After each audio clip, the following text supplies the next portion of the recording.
Hi, this is Bruce Buffer, your voice of the Octagon, and you're listening to MMA Mental. Welcome to this week's MMA Mental podcast, which is sponsored by UK Fightwear. My name is Ray.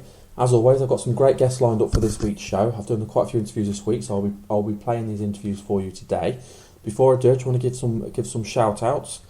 We always like to shout out our fellow podcasts. First of all, I want to shout out the MMApodcast.com, which is hosted by Jake. He's normally co-hosted by Chris, but at the moment Chris is on a hiatus. We hope he's back soon. So he has different hosts with him. Sometimes our very own Patrick joins him, and also Ramses sometimes jumps on. We also want to shout out Beyond the Cage, which is hosted by Jim Graham. I know recently they spoke to Donald Cerrone, so they get some good guests on and break down all the latest news. And we want to shout out the Word on the Street podcast, which is hosted by Ramses. He's always talking about the latest UFC rumours, and you can follow Ramses at the Ant Jimmy Show. He's also been doing a feature on the Ultimate Fighter. He's been speaking to one of the Team Dark Side coaches, which has been great. And then also each week we do a show. Me and Patrick team up with Jake, the MMApodcast.com, and with the Word on the Street as well. And we also have a few of the hosts there with us, so it's worth checking that out as well. Right, we're going to play the interviews. Just let you know who we've had on this week. So we've had another great lineup. So we started off the week speaking to Phil Harris. Now this was a pre-fight interview, and we were speaking to him about his upcoming fight with Ulysses Gomez, which of course he's won this weekend. So this interview, I said, was recorded before the fight. So it's interesting to get his take on how he thought the fight was going to play out. And then we speak to Gareth A Davies. Again, this was pre-fight, so he talked to us about the main three fights on the UFC card, and he also talked to us a little bit about the UFC in the UK. So it was interesting to get a little bit of inside information from Gareth, and he gave us his views on the growth of the UK market. And then we move over to talk a little bit about a local event that's called up in Coventry, MMA Mania, Star Strike Promotions, and we speak to the Pariah Gym, which is one of the biggest gyms in Birmingham. We speak to the head coach Kevin Webb, and he's got a couple of guys that are going to be fighting at this event as well, which is Saul and Wayne Farrington. So we spoke to both of them as well. Then we moved across to XFC. There's a big event coming up soon, XFC 22. We speak to a couple of the guys and girls that are on that card. We chatted with Pearl Gonzalez about her up-and-coming fight, and we also spoke with Jimmy Fowler about his up-and-coming fight as well. Then we move on to speak to two UFC fighters. We speak to UFC bantamweight Francisco Rivera. He's coming off of a big knockout win against Edwin Figueroa. He talks to us about what he'd like to happen next, who he'd like to fight. He's ready for a big step up in competition. He wants a top 10 guy. So he throws some names out for us, which was very interesting. And then we speak to the number 2 welterweight in the world. That was voted for recently in the UFC rankings. He was voted number 1, obviously, with the champion not included in the rankings. So if you look at GSP at number 1, we speak to number 2, which is Johny Hendricks. He talks to us about his career so far, and also he talks about the Jake Ellenberger fight and the potential of fighting GSP hopefully in the near future, or the winner of GSP, Nick Diaz. And also I was at the UFC on Fuel TV 7 press conference this week, post-fight, and I got the opportunity to ask Dana White a question. So I've got a recording of the question that I asked Dana White and his response, which was to me as well. So hopefully you'll enjoy the interviews. We are now joined by Phil Harris, the first UK flyweight to fight in the UFC. How are things with you, Phil? Yeah, all good, thanks. Yeah, all going really well. Obviously, we're only about 4 days away from your fight. How are you feeling so close to the fight? Yeah, very relaxed. We're at the hotel now, all checked in, so just a case of just chilling out, making weight, and fighting Saturday night now. And how's training gone? Couldn't have gone better. Yeah, I've had a really good training camp. Trained down at Gym 01 in my hometown, Portsmouth, where I've done all of my training for this camp. Yeah, it's gone really well. I've had a great team behind me to help me get prepared for this fight. Now, before we talk a little bit more about your opponent this weekend, I just want to go a little bit into your background, because you had a lot of fights on the UK scene. What was it like fighting on the UK scene? Yeah, in the early days, Like, 'cause I've been fighting for about 10 years now, so the early days, it was more rough, it was more amateurish, but as time's gone through, you've seen the progression in the British MMA build. The shows have got bigger, they've got more professional, to a point they're as good as any shows around the world now.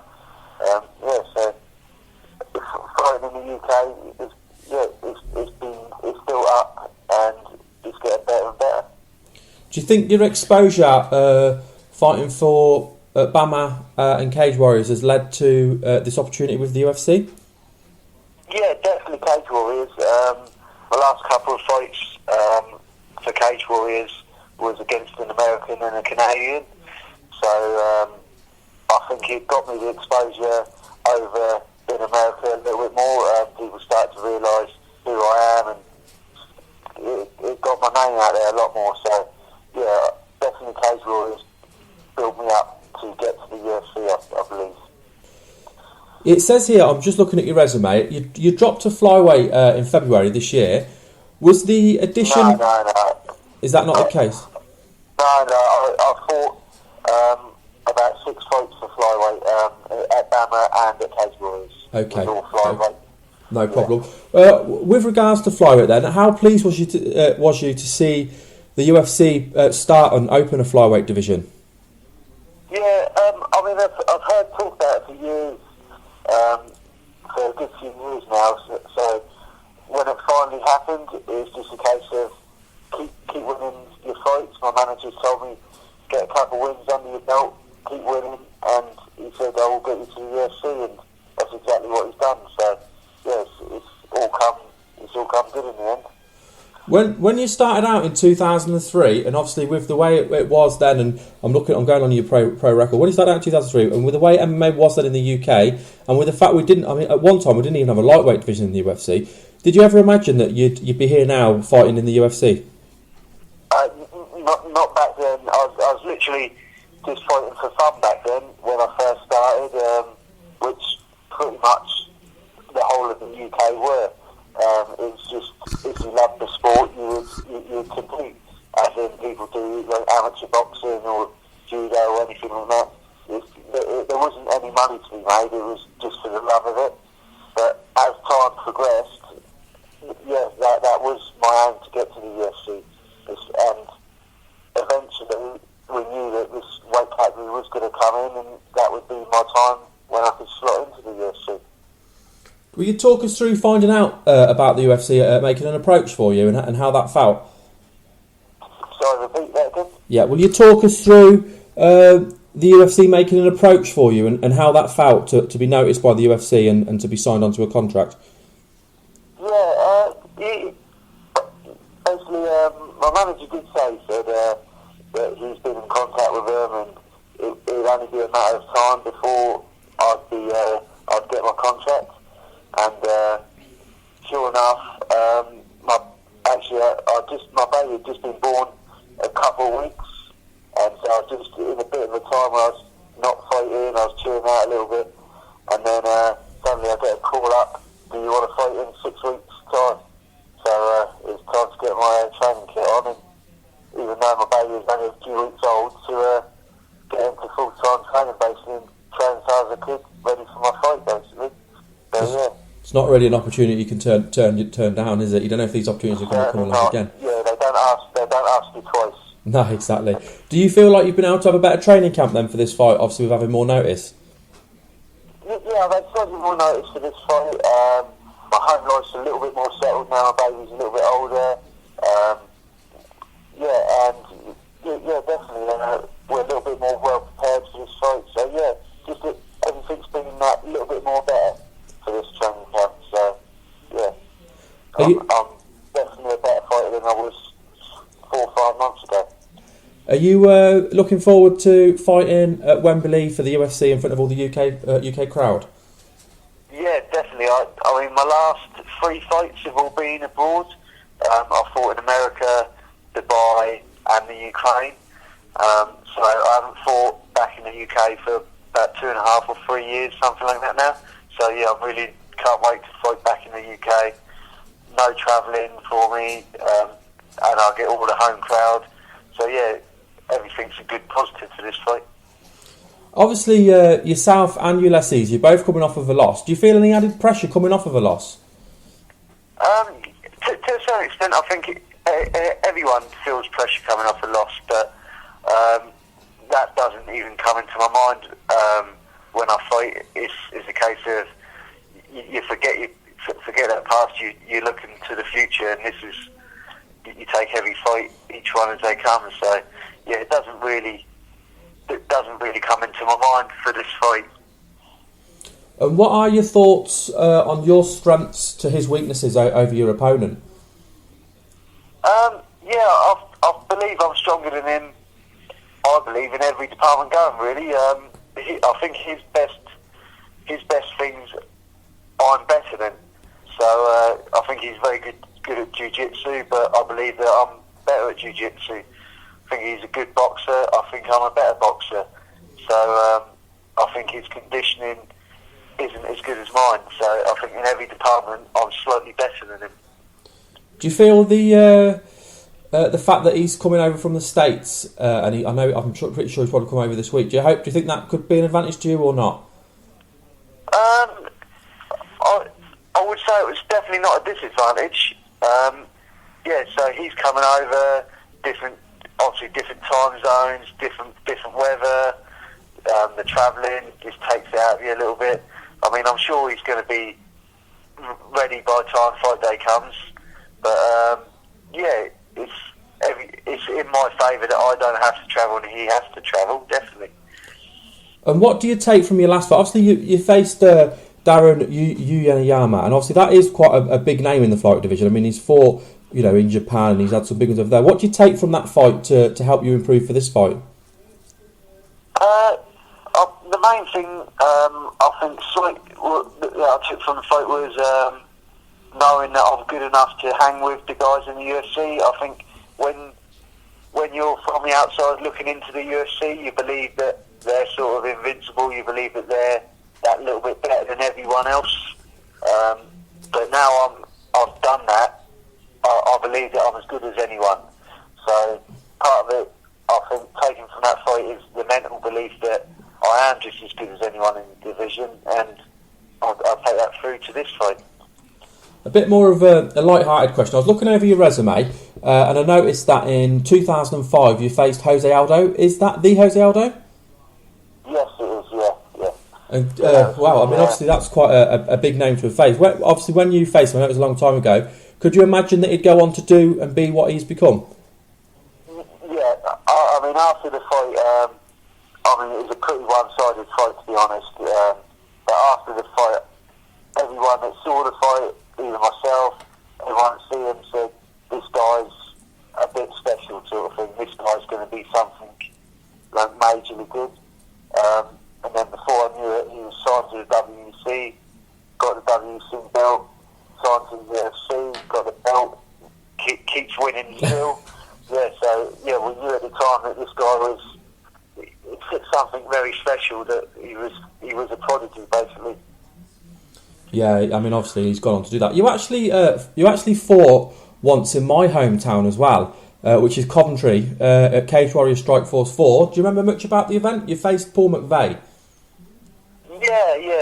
I vaguely remember. Yeah, another tough night. I mean, Paul's a great fighter, so yeah, that was a tough fight. That was back in the early days of Cage Warriors. Yeah, and they had. I think there was Michael Bisping was on that card. I think Dan Hardy might have been on that card. Some big names on that card that day. Yeah, they had some big names on the Cage Warriors card. I think Antonio Silva fought on the Cage Warriors cards as well. I think he did. Yeah, definitely. Yeah. Well, I just want to say I really appreciate your time today. I know you're a few days out from your fight. I obviously want to wish you all the luck for the fight. And just before I let you go, do you want to do any shout outs for any sponsors, any friends, family, and also shout out your training partners? Just want to say thanks to all my coaches and gym mates down at Gym 01 in Portsmouth. Thanks to some of my sponsors. You've got Funky Gums, JY Nutrition, Lutus helping me out. know there's quite a few guys that have helped me out with Venom sponsoring me for my kit for this fight. So yeah, there's a lot of guys that have helped me out, and just making the training that little bit easier, making life a little bit easier. So thanks to everyone. Big thanks to my wife for helping me prepare for the fight. She does a lot with at home and some emails to the UFC and things like that. So yeah, thanks to everyone for their help helping me prepare for my fight. Well, like I said, I really appreciate your time today. I will be there in the crowd cheering you on. So obviously, good luck for your fight on Saturday. Thanks very much. Thanks. Okay, we are now joined by Gareth A Davies on the MMA Mental Podcast. Thank you for joining us today, Gareth. My pleasure, Ray. Okay, what we'll do, obviously we've got a big card coming up in a few days in the UK. We've got a title fight. First time I've had a title fight in a while, so just thought I'd get your views on some of the fights on the card. So we'll start from the top. We've got the bantamweight interim title between Hendricks and Michael McDonald. What are your views on the fight, and how excited are you to see a title fight in the UK? Well, it's brilliant to see a title fight in the UK. Obviously, we've had them before. I think perhaps, I think the first one, in fact, there's been 3 or 4 over here. Having the likes of Joe Stevenson and BJ Penn fighting, and having I think Matt Hughes fought, didn't he, for a title fight in the UK. I think title fights, they're not as important as the quality and meaning of the card itself, is my view. I think what title fights tend to do is make a difference in pointing it to sell it to the media, if you like. But on the same scale, I think this Henan Barrow Michael McDonald is a real great fight. I mean, you really do have to look at it as a 55-45 fight. Henan Barrow obviously is this massive win streak, 28-29 fights unbeaten. In his MMA career, obviously latterly in the UFC and obviously in the WEC before that. But he's up against this amazing young kid in Michael McDonald. He's got this amazing skill set, amazing mindset indeed. He believes he's on a mission from God. A very religious young man, a very unusual thinker, very heavy hands. It's such a difficult fight to pick, so I'm not going to pick it for you. But it could be one of those explosive 5-round fights. And to be honest, either of these guys, I think, is also capable of defeating Dominic Cruz, who's obviously the champion in recess at the moment, because these guys are having to fight for the interim belt while he's out with his knee injuries. But it's an amazing contest between, really, you're talking about 2 of the very, very top fighters in the world. I don't know about you, how you see the contest. It's when I saw the fight announced, I was absolutely gobsmacked that we were getting it in the UK, to be honest with you, just because we tend to get the headliners tend to a lot of time be or not, like say, non-title fights, but to get these 2 are by far the top 2 guys, probably below Dominic Cruz in that division. So it is just you can't see how this fight can be boring. It's going to be an epic contest. I completely agree. I mean, it's not easy to see a quick finish in this fight, and both men are incredibly durable. I think McDonald talks about being one of those kind of new age hybrid fighters in the mould of John Jones. He likes to compare himself to John Jones, Rory McDonald, that type of fighter. And he's giving himself a lot to live up to be honest. And let's hope he can do it. I mean, as I say, it's a very difficult fight to pick. I'm looking forward to getting around the 2 guys this week, and closer to Saturday, I'm hoping to be giving my pick. Although, you know what it's like with these things. People want your pick weeks out. At the moment, I'm seeing McDonald potentially causing an upset. But you have to look at the experience of Barrow in this fight as well. Yeah, there's no doubt on paper this is just a fantastic fight. We've also got a really solid co-main event. Obviously, it should have been Cub Swanson versus Dennis Seaver. Obviously, Dennis Seaver had to pull out, and instead we get Dustin Poirier, another top featherweight. What are your views on Cub Swanson and Dustin Poirier? Well, it's an even better fight than the original fight, I think. I mean, I do believe that Dennis Seaver was rightfully ranked, right up there and was worthy of a top-level contender fight. I think fighters. Obviously, he's unbeaten at featherweight. I know he struggles with the weight cut because he's so muscular. Having spoken to his camp several times when he's fought at featherweight now, but I think in many ways Pariah is another one in the McDonald mould that, you know, he's a very, very skilled, he's a very kind of erudite athlete who transitions brilliantly and is a very kind of rounded fighter, whereas Cub Swanson's worked his way into this division and is on this amazing streak at the moment where I think his last 3 victories are by KO.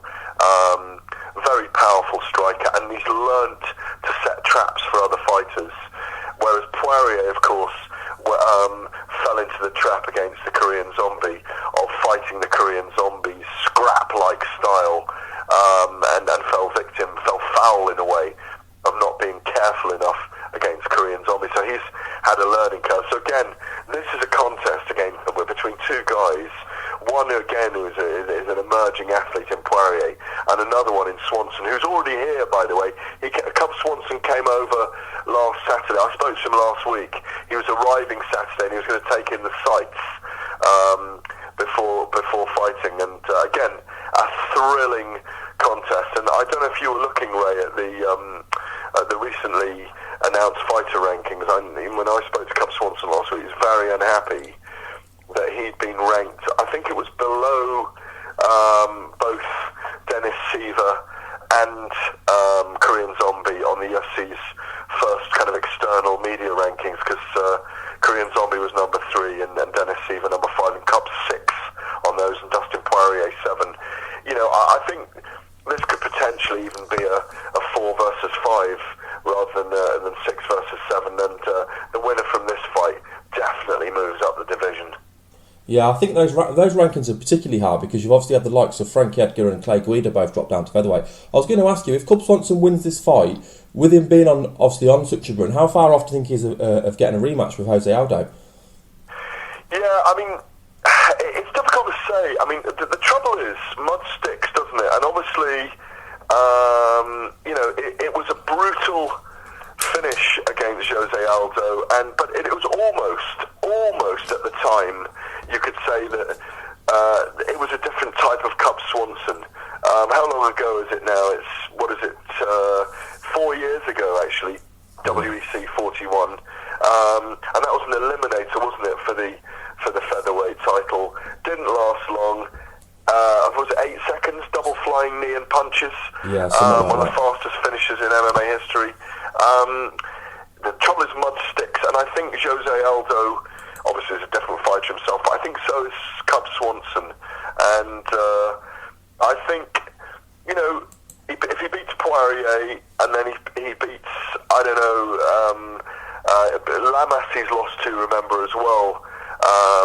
That was by submission back in 2011. Maybe a Lamas fight, because Lamas is heading towards a title shot. I think a couple of fights away. Look, most of these guys, when they're in the top 10, Ray, we've got to look at the quality of all these divisions in the top 10. You know, you look at heavyweight division, just to bounce somewhere else for a second. Stefan Struve wins 2 big fights. He's in with a title shot. So he's only ever, Cub Swanson, ever going to be in within 2 fights of a title shot, in my view. Right, I know we haven't got long, so I'm going to get your view on the third fight, because that is the highest ranked fight of the card with the UK guy in, and then just get you to give me your general view of UK MMA and UFC in the UK as well. So obviously we've got Jimmy Manuwa making his second fight in the UFC against Cyril Diabate. We obviously know both these guys like to strike. How do you rate Jimmy Manuwa's chances of getting another knockout? I would say highly. I think what he's got to be careful against Cyril Diabate with is basically that this is a guy with 80 fights under his belt, if you count his kickboxing and MMA careers. He's vastly experienced, telescopic limbs. It's going to be about Jimmy Manuwa getting on the inside in this fight and Cyril Diabate trying to stay on the outside. I think Manuwa will try and wade through Diabate. I think whatever game plan Jimmy Manuwa works on in the camp, I think once the klaxon sounds, I think he's a beast in there, as we saw against Kyle Kingsbury. in Nottingham in September, and he's a vicious fighter. He's a finisher, and I just think that he's going to win a lot of fans. But if Diabate pulls a sneaky one, I know he's not renowned for his ground game, but he could potentially take Jimmy to the ground. Jimmy looked vulnerable on the ground, even on those few occasions in Nottingham.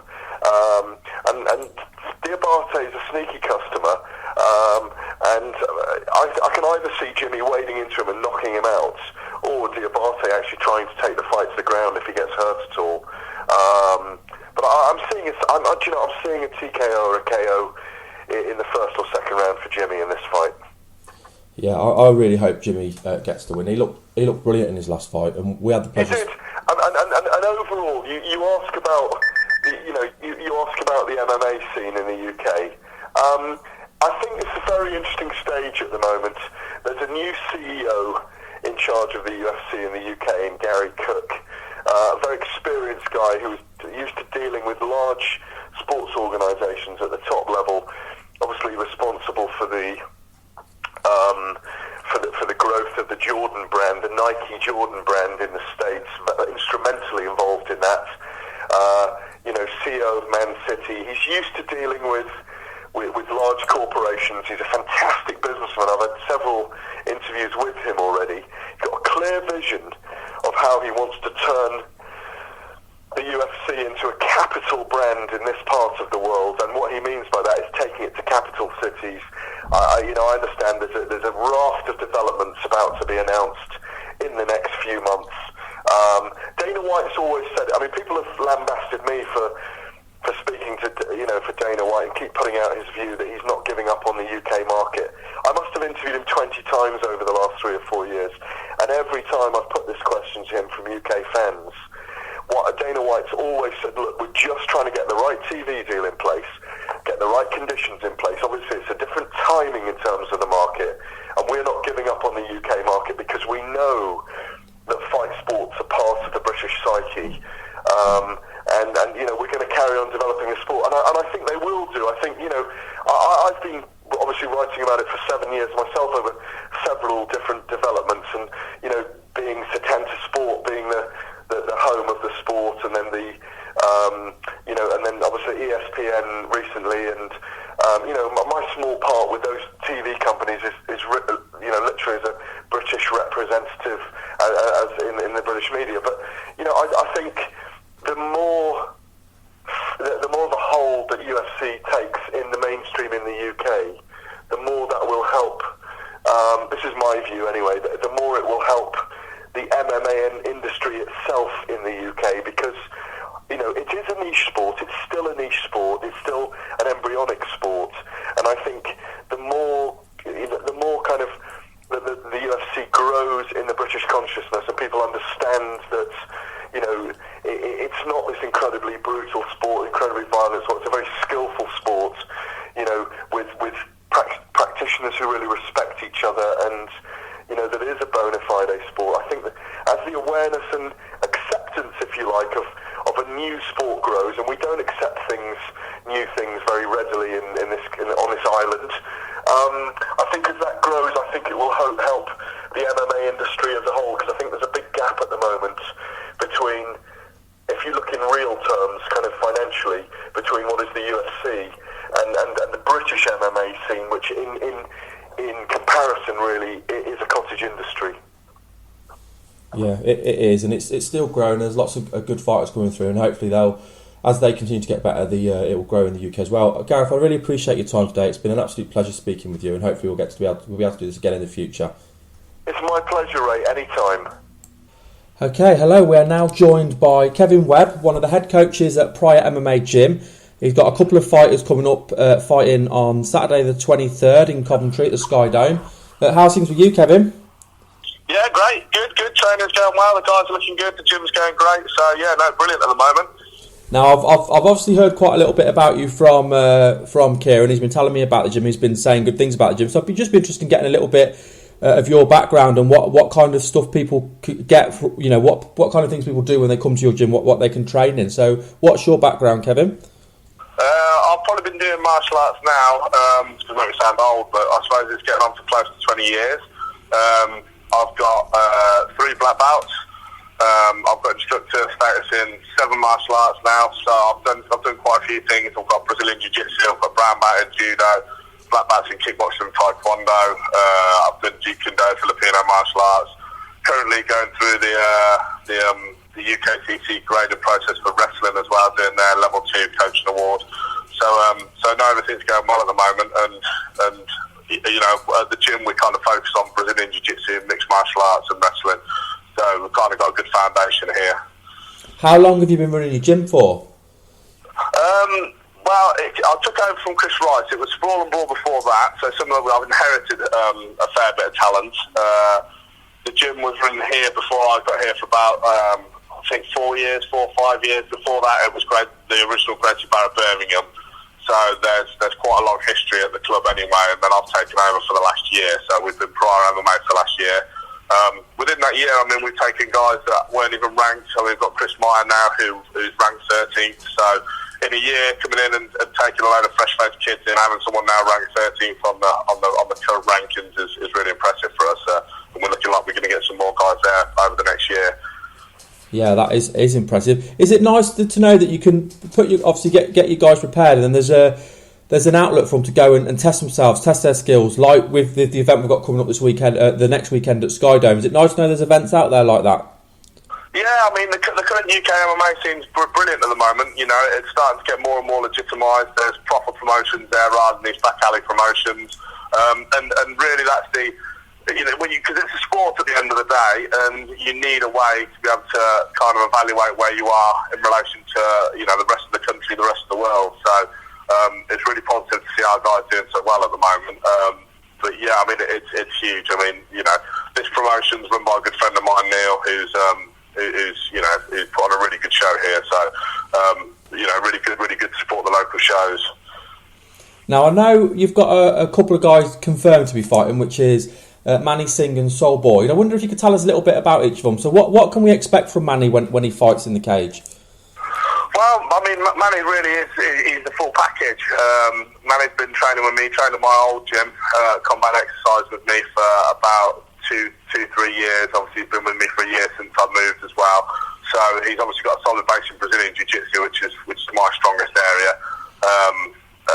And he also had a strong background in amateur boxing as well. So he's been wrestling a lot, so the fight really could go wherever he kind of dictates it to, wherever he feels it needs to go in the fight.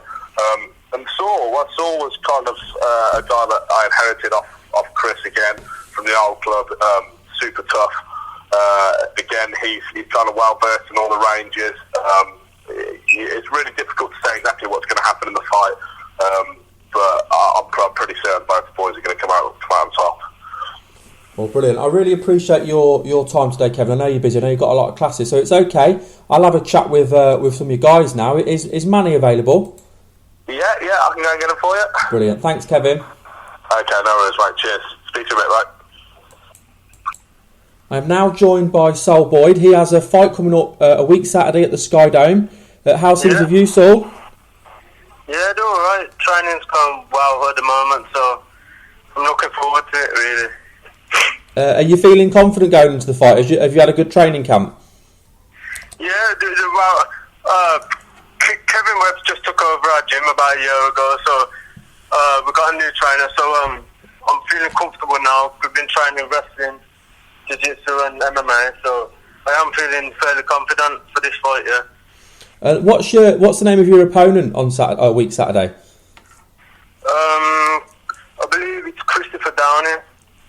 And have you looked much into him? Do you know much about his style of fighting? No, I haven't, to be fair. All I know is that it's good stand-up Thai boxing. That's all I've really heard. I haven't really gone into looking at him, to be fair. And do you feel your strengths are going to be your all-round game training in MMA? So it's going to be your BJJ and your wrestling. Yeah, well, I feel comfortable all round. To be fair, all round, I'm comfortable enough to take the fight wherever it goes. What rules are you fighting? Is it semi-pro you're fighting? Well, it's I think it's American amateur, which is like pro kind of rules with bigger gloves. Like headshots on the ground and stuff. Okay, and is this your first fight, or have you fought before? No, I've had 2 previous fights, yeah. And what's your record so far? Yeah, I've won them 2-0-0, yeah. So you're looking to keep your 100% record and go 3-0? Yeah, hopefully. Yeah. Well, I really appreciate you having a chat today. I wish you all the luck for your fight a week Saturday. We'll be there cheering you on. Yeah, thank you. All right, thanks for your time. I'll pass you back on to Kev or end the call. I think he's going to pass me on to Wayne now, Wayne Farrington. Okay, I'll let him know now. Thank you. Thank you. But I'm now joined by Wayne Farrington. Wayne will also be fighting a week Saturday at the Sky Dome. How's things with you, Wayne? yeah, pretty good, thanks. How you? I know you're. Am I right in saying you're fighting pro a week Saturday? Yeah, I'm fighting a pro rules, my second pro fight now. How are you feeling about your fight? Pretty good. It's the best fight camp I've ever had. I'd say I'm not the fittest and strongest that I've ever been, so feeling pretty good, really. And what you've obviously been training at Pariah MMA Gym. What kind of preparation have you done for this fight? What's your training routine for this fight? So we pretty much do MMA, followed by jiu-jitsu, freestyle wrestling. We do that 3 times a week. We do an extra couple of supplemental Brazilian jiu-jitsu sessions. But then outside of that, I'm doing 3 boxing sessions a week and 3 strength and conditioning as well. It's about 15, 17 hours training a week. Now, you fight a week Saturday. Is it a 3 5-minute round fight?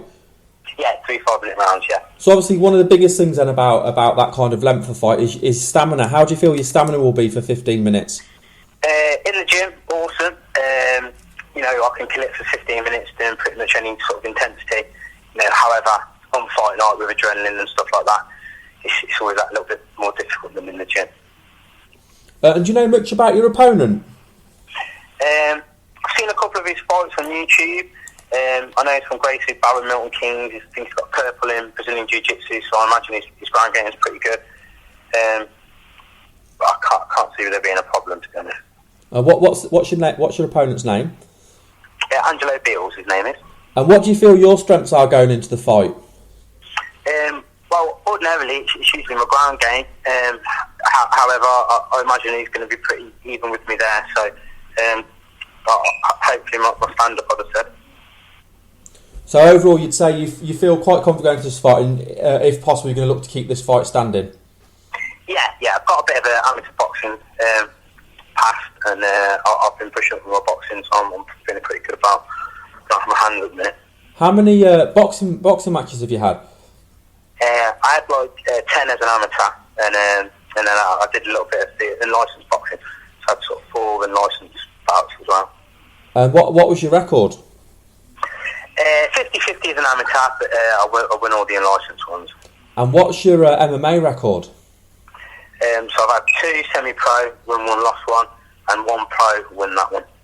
Brilliant. Well, I really appreciate your time today, Wayne, and we'll be there in the crowd cheering you on, and we wish you all the luck for a week Saturday. Cheers, mate. Thanks very much. Thank you.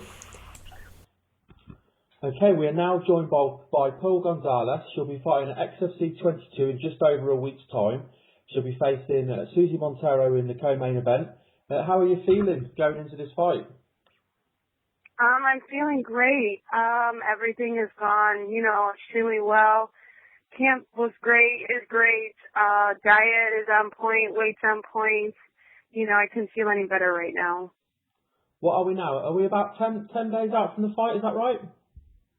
Yep. So about 10 days. How much weight do you have to cut then in those 10 days?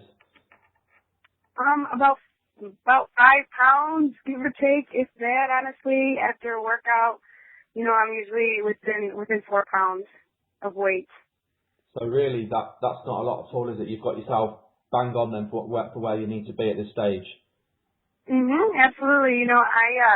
I started really early. As soon as I found out about the fight, I really cut down on, all the junk I was eating and got really strict right away, because I wanted the easiest weight cut as possible. So I'm really glad I did that. This is the first time that I've actually been so strict and so disciplined and dedicated to my diet, and it's doing wonders for me.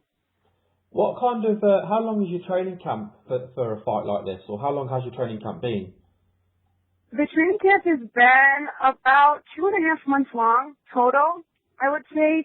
But I was still training. I was in the gym every single day, even before the fight. So, but the actual training camp was about 2.5 months. And how has the training camp gone? It's going great. I've had the opportunity to work with a lot of great women at several different gyms. I've also had the opportunity to work with a lot of different coaches. So, I'm feeling really good. I'm feeling really strong, well-rounded. I couldn't ask for anything more right now. Now, talking a little bit about the promotion. Obviously, you'll be fighting with XFC. How big of an opportunity is this, fighting in the co-main event for XFC, which is obviously going to be live on Access TV? How big is this for you? This is like my dream come true. I have been working very hard for a long time on becoming a pro fighter and fighting on a big organization on TV, and this is just it, So this is surreal to me. It is a blessing, I feel like all my hard work has finally shown itself. And I'm so grateful for the opportunity. XFC is a great promotion. Even before signing with them, I had heard nothing but great things about them. I've always followed them and watched all their female fights. So just to be able to be a part of this is just amazing. I think it's fair to say as well at the moment, women's MMA is growing really fast with Invicta FC, with what XFC are doing. How exciting is it to be part of MMA at this time, knowing how much emphasis is being put on women's MMA at the moment?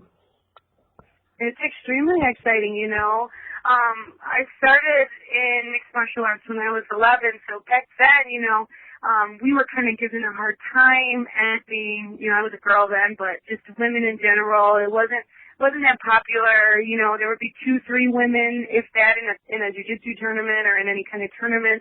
So to see how many women are just getting into this, more and more each day, to see how many younger girls at my gym are training, it's awesome. I'm at the right place at the right time. I'm in the prime of my career. MMA is like blowing up right now, and it's awesome. It's awesome to see this, and I can't wait to see where women's MMA goes, after I'm done fighting, I think that we are just breaking through the door, and the door has not even opened yet. So I cannot wait to see what the future holds for us women fighters. Is it exciting as well? Does it give you a little bit of security seeing how much emphasis XFC are putting on women's MMA? Because obviously they've signed quite a lot of fighters recently. They're still recruiting for more talent. Does it make you feel better knowing they're putting that much into building up a women's division? I'm sorry, could you repeat that question? Yeah, sorry. Is it exciting? Does it make you feel secure knowing that XFC are putting so much into the women's division? They've signed quite a lot of new fighters recently. They're still looking to recruit more female fighters. How does it make you feel knowing they're putting so much emphasis on the women's division? It feels great. Said even before coming and signing with XFC, I had always heard nothing but great things about John Frisco and XFC and how well they treated their fighters, and now to see how many women they're adding, it's definitely, it makes me feel great and secure. I know that I'm with the right promotion. I was having a very hard time getting an opportunity to even get a fight after my debut, and John taking me in is just been surreal to me again. And I think that he really believes in us, and it feels great to be a part of an organization that believes in fighters, period, and females as well. So I cannot wait to see what this year brings. I know there's a lot of great things coming with the 2 new female fights being added to each show. I cannot wait. I'm excited. Is this your second pro fight? Is that correct? Yes, my second professional fight. But you've got quite a lot of amateur fights, is that right? Yes. Yeah. I went 8-1 as an amateur. Yeah, I was just looking at your resume. I noticed as well you've got quite a lot of round 1 submission armbars, so is that your game? You love to get in there and look for the submissions. I don't necessarily look for them. Like, I don't ever go into a fight saying I'm going to submit them with an armbar. I never have done that. It's just kind of the way the fight went through, I will do whatever I can to win a fight. I'm not going to, like, I don't want this. I'm not going to pick and choose my wins. What is presented to me is what I will take. And so it's kind of always felt that way where, it just so happened I seen an armbar, or it was there for me calling my name, and I took it. But it was never planned. I just going to win, and that's all I go into each and every fight, is just trying to win. Out of your amateur fights, have you got any favourite fights that jump out to you? I'm sorry? Out of your amateur fights, have you got any of those fights that any of them stand out to you as being a favourite fight? How many amateur fights do I have? Sorry, out of your amateur fights, do any of them stand out to you as a favourite amateur fight? Oh, favorite amateur fight. Let's see here. I will remember one. I believe it was like my third or fourth amateur fight against Kelly Suleimani. She was an extremely tough girl. She had actually came in overweight, like 10 pounds overweight, and we decided to go ahead and go through with the fight. And she had, like, it was at my gym, so it was in my hometown, and she had, 80 fans there that were screaming, and they had signs like knock her out, and they booed me when I walked into my gym. So it was extremely, tough, and I had a lot of pressure going, and she was so much stronger than me. But I ended up coming through with, I think that was a TKO. And the crowd, we had a lot of our fans there as well. The crowd went crazy, and they were chanting the name of my gym and my name, and it was an awesome feeling. So I would have to say that was my favorite amateur fight there. I was going to say, talking about when you're walking out, the booing, how did that affect you? The what? How did what affect you? When you were walking out in your own gym and you were being booed by the away crowd, how did that affect you? It didn't affect me. It was nerve-wracking, and I remember being so mad after the fight, but at that given point, that was another reason why that fight was so memorable, is I just remember being extremely focused. Like, I was in my own zone. There was nothing getting in my way. She was strong. She was, she got a couple good ground and pound hits on me, and I just stood focused. I just made sure that I knew I did what I had to do, and so it didn't affect me right then and there, but it definitely affected me afterwards. I was like, I couldn't believe I got booed in my own gym, and, but at that given moment, no, thank God. And what was it like at the end when you heard all those people cheering your name? That must have been such a buzz. It was, it was just like, oh my gosh. I've got people that believe in me, and that, they're just as excited as I am. I was like, it was crazy for me, but it also felt great at that moment. It was, the most amazing feeling ever to see all these people screaming my name and cheering for me. There must have been 1,000 people in that small gym, so it was awesome. It was a great feeling. Now, moving forward then, if we come back to your fight in just over a week. Now, you're facing Susie Montero. Obviously, she's a very tough opponent. How do you feel about fighting Susie? I feel great and honored to have the opportunity to fight anybody. And, of course, Susie Montero, I think that she's a great fighter. As I said before, I respect her. I know she's coming in to win. I know she's coming in to get aggressive, and I'm looking forward to it. I can't wait for this opportunity. So I feel good about it. I feel great.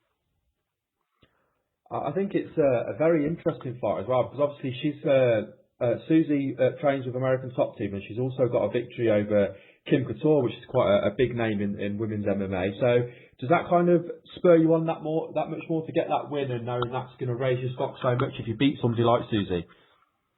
I think that any win right now is vital for me. I need a win. And of course, Susie's my next opponent. She's the next person standing in my way. So absolutely. I try not to look at, the Kim Couture and the whole big name thing. That doesn't matter. When the cage door closes, all that matters is that her and I are right in front of each other, and whoever wants it more and who's going to work harder for it is who's going to get it. So, I'm just excited to have the opportunity. I can't wait to showcase my new skills that I've learned. Well, all I can say, it's been brilliant to chat with you today, Pearl. I really appreciate you coming on. Obviously, I wish you all the luck for the fight. But before I do let you go, I'd like to just give you a chance to do some shout-outs. You want to shout out any friends, family, sponsors, or anybody you want to shout out at all? Yeah, absolutely. I want to give a big shout out to Throat Punch Industries, a company that's taking life by the throat. They are doing just so much for me. I'm so grateful how hard they're working for me, making sure that, everything on their end for me and this upcoming fight is getting done. So I'm so grateful for that. I'd like to thank Junior's Bar. I'd also like to thank Modest Skate Shop. They're great sponsors, worked with me for a while. I'm so grateful for them. ARS Management, my management team is doing a phenomenal job with getting everything together. I'd like to thank all of my gyms, my coaches, Master Bob Shermer with Combat Joe, Steve Malagusis at the Functional Athlete, Alex at MTC, Freddie Cuevas at LA Boxing, all my teammates for working with me and helping me get ready for this. I'd also like to thank, my family and my fiancés, everyone supporting me. My aunt Denise is just doing an amazing job making sure everything gets done that needs to be done, so that I can stay in the gym and stay focused. So I also like to thank you. Thank you for having me on the show. I feel, honored to be on here. Absolute pleasure, Pearl. It's been a real pleasure speaking with you, and I wish you all the luck for just over a week's time. Thank you. Thank you very much. Cool. Hopefully get a chance to speak to you again in the future. Thanks, Pearl. Thank you. Have a good one. And you. Bye. Bye-bye. Hello, I am now joined by Jimmy Fowler. Jimmy will be fighting next week on XFC 22 against D'Angelo Gainoon. Jimmy, thank you for joining us today. I'm sorry? Just saying, thank you for joining us today. Yes, sir. Thank you very much. So you're fighting next week at XFC 22. How's your training camp gone in preparation for this fight? It's going pretty good. I went down to Montreal at TriStar this past week. I went down to train with those guys a little bit, just to give me some different guys to roll with and to spar with. So I'm back down here with some of my guys. I train here with Justin and Jared Scoggins, who are up and coming, very good fighters. So it's been going really well. How long has your training camp been in preparation for this fight? I've actually been training about almost right at 2 months for this fight. And you feeling training's gone well, and you're feeling very good for this fight? Yes, sir. I'm feeling very good. I mean, I don't have to worry about the weight cut. I know D'Angelo has to cut a little bit. I'm walking around about 119, so I'm underweight.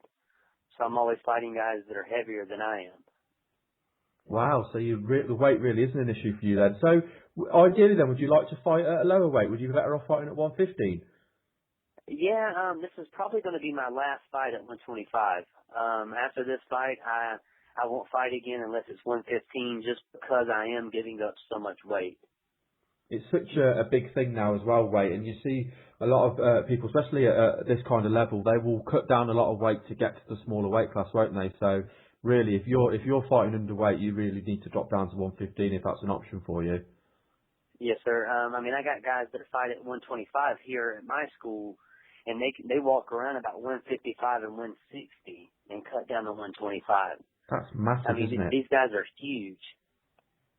So how big do you know how big D'Angelo walks down then, your opponent? I'm not sure, but I know he's fought at 130, 135 and then 130 before. So I'd imagine he walks around about 145 or 150. I'm not sure exactly, but I know he's a little bit heavier. So hopefully then, hopefully then, what could go in your favour then is the fact you don't have to do a grueling cut. Now I noticed you started fighting professionally in 2010. Is that correct? Yes, sir, it is. And you're 5-1. And one of the things that stands out to me is on your resume that all of your fights you've won by submission. You've obviously finished all your opponents. Are you somebody that likes to get in there and obviously not leave it in the judge's hands? Yeah, I've been doing jiu-jitsu a little bit longer. I mean, I like, I like going in and banging, doing stand-up too. But most of the time, I like to make them take shots on me, or I take them down to the ground. And I feel like on the ground, I can use leverage a little bit more. I mean, size really don't matter for the skill level is there. When the skill level is the same, that's when size really starts playing a factor. So I try to outbeat my guys by being more technical than them, and I found success in that in the past. I mean, looking at your record as well, you've got 4 wins by rear naked choke. So obviously that's something that you're obviously very effective with, and you're able to use that in your ground game. Yes, sir. I don't know. I just found it a little bit easier for me since I am smaller to get on my opponent's back, and if I get on their back, I usually can find the choke. So that's what I'll definitely be looking for trying to get on his back if I can. Now, looking at your 5 wins, have you got a favourite victory out of those 5? Probably my armbar submission, because the guy was a very good opponent, Jeremy Wilson. He was out of American Top Team. He could come in with a big name.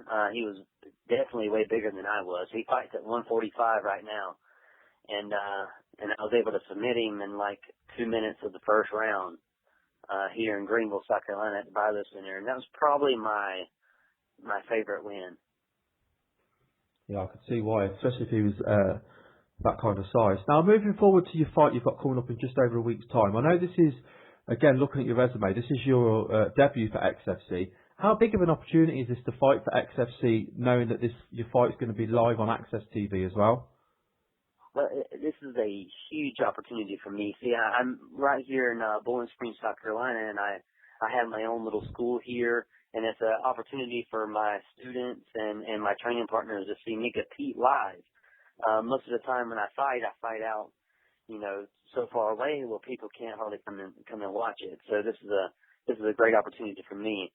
And like I said, this is at 125. This is probably going to be my last one until they start really pushing the 115 weight class.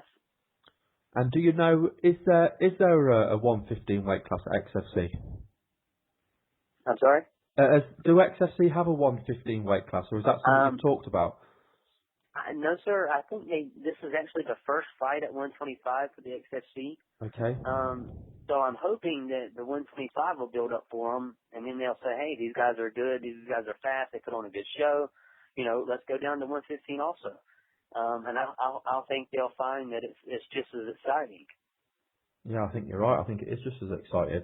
Now, you mentioned there about your school. Obviously, you run your own school. Do you want to give your school a shout out and let everyone know what the name of your school is? Yeah, we're right here in Bowling Springs, South Carolina. It's Revolution Martial Arts. I mean, we have top name fighters here. Sarah McMahon trains here. She's a Olympic silver medalist, ranked number 4 in the world in MMA. She's just signed with the UFC as well, isn't she? Yes, sir. She'll be signing with the UFC. So she's a big name. We got Justin Jared Scoggins trained here, Cody Wilson, Dave Linder. So we got a good little school here. So I want to definitely give all those guys a shout out for helping me prepare for this fight. I just want to say, thanks to my fan base, thanks to my students, and hopefully we can get the victory. Well, I think if you go out there and do what you're good at, then and obviously get that win, I think that's going to help set up this 115 division. I think if you can, show what you're capable of fighting against bigger guys, there's nothing to say that you couldn't lead the way in a 115 division. I think. Yeah, and I think that that's me walking around at 119. I'm constantly hitting weights, constantly drinking protein shakes. Actually, I just got done drinking a protein shake before you called. And, and I can't bulk up because I teach classes all day. I'm constantly moving, cardio and conditioning. So I just have a high metabolism. So bulking up's not an option. So the other option is actually going down. Cutting 4 pounds won't be nothing but a diet for me. Yeah. And so it'd be really easy. Just touched a little bit on your opponent. Obviously, again, going on his record, this is his pro debut. Is that correct? No, Angelo is actually, I think, 2-0 as a pro. Oh, okay. So it's just he's 1-0 or 2-0. I've seen one of his pro fights, and he actually knocked the guy out with a good uppercut. So I know he has a wrestling background. So I know he's definitely going to be, he's good standing up, and he's going to be hard to take down. So I'm gonna go in there and just kind of see what happens and kind of just flow with it. Because I've been doing stand-up for a long time myself, so hopefully we can go in there and create some good action. But I definitely respect Angelo as a fighter.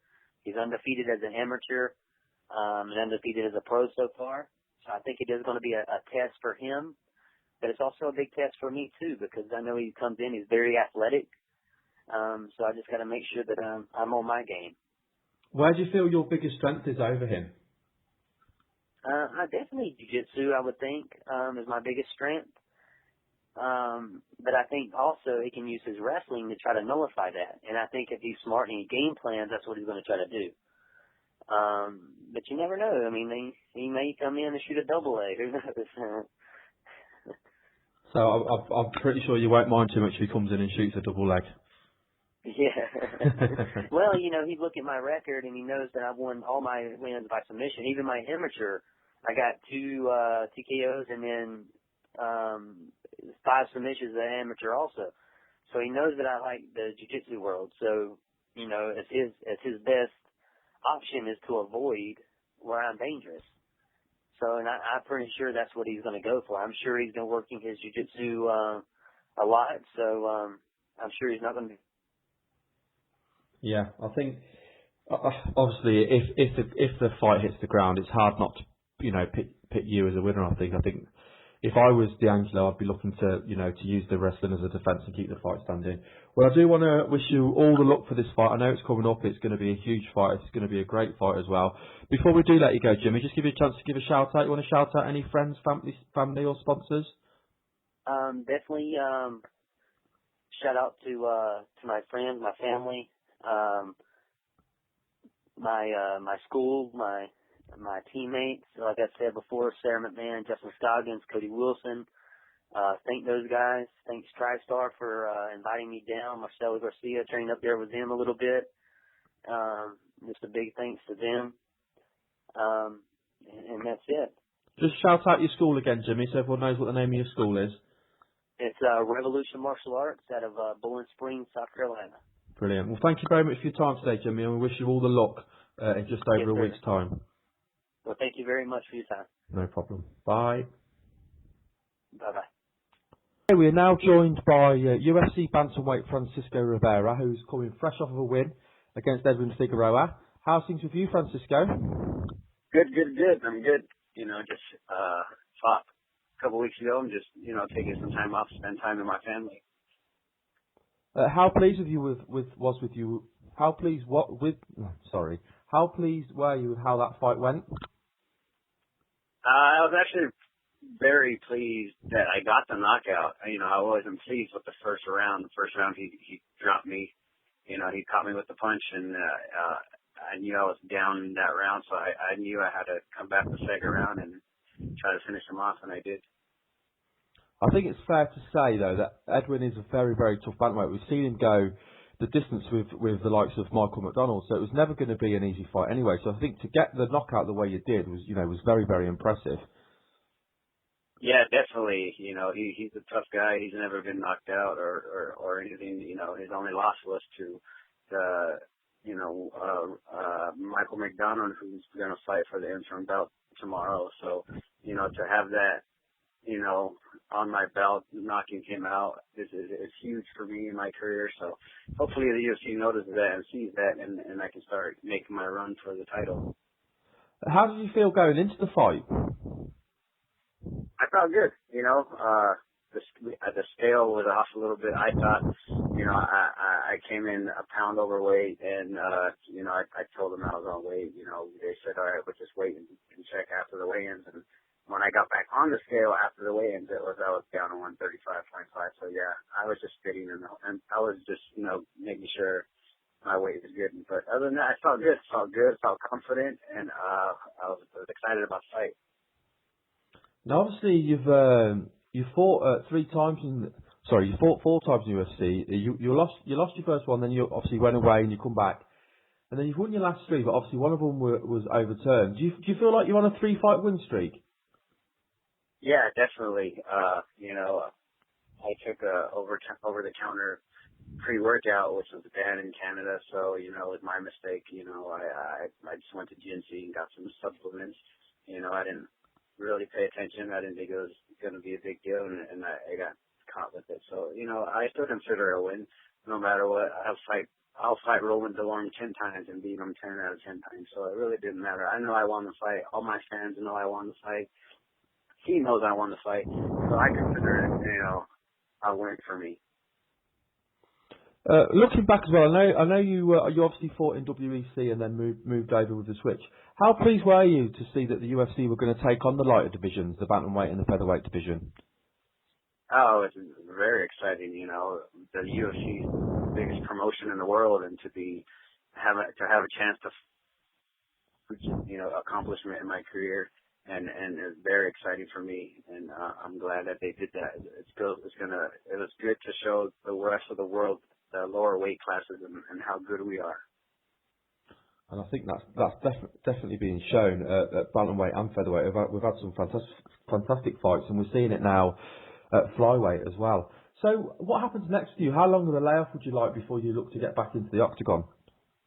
I'm waiting to see.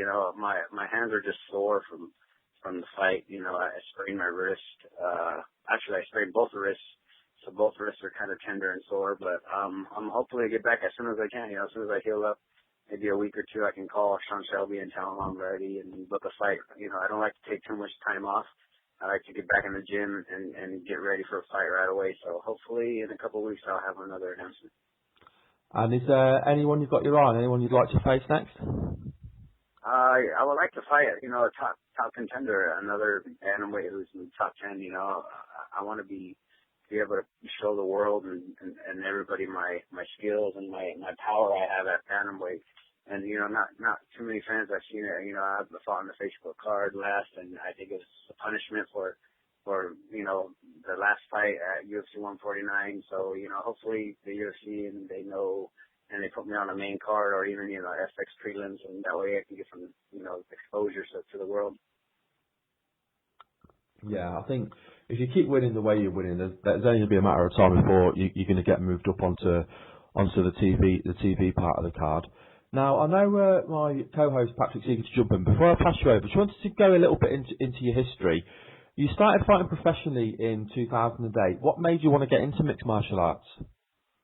Yeah, I started off late. I've always been athletic growing up. I played, football and baseball.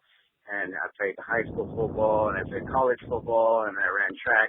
So I've always been, athletic growing up, with my brothers, my cousins and stuff. So, and then after college, I was just working a full-time job, but I was always at the gym, just your regular 24-hour fitness gym and just working out and running. I love cardio. I love to just be in the gym. I'd be there for 2 to 3 hours just, running and working out and just spending time in the gym. And one of my buddies got me, he was a mixed martial artist himself, got me into started fighting. He was like, come check it out. And then I started doing kickboxing and Muay Thai first, and then transitioned to MMA, and I was just happened to be really good at it. I've always had heavy hands, so, that's how it started. And then I did a few amateur fights and then transitioned to MMA and went professional. How long did you do kickboxing and Muay Thai for? I did it for about a year. I did it for about a year straight, and then I started wrestling and doing jiu-jitsu classes, and and taking a bunch of MMA classes, and just went from there. What was your knowledge of MMA? Because obviously it's still a relatively new sport. Had you watched it? Did you know what to expect when you started doing the jiu-jitsu, or was it completely new to you? Yeah, I didn't know anything about it. The only thing I knew was what I seen on TV, the older UFC events and, back then. So that's all I knew about it. I've only been in one fight in high school and I got my ass kicked. So, I didn't know what to expect, and then I fell in love with it. It's a really competitive sport, and what I like about it, it's a one-man sport. You're not really fighting with the team besides your coaches and your training partners, but when it comes down to the actual fight, you're in there by yourself in the cage. Yeah, absolutely. Well, I know Patrick's eager to jump in. You good to go, Patrick?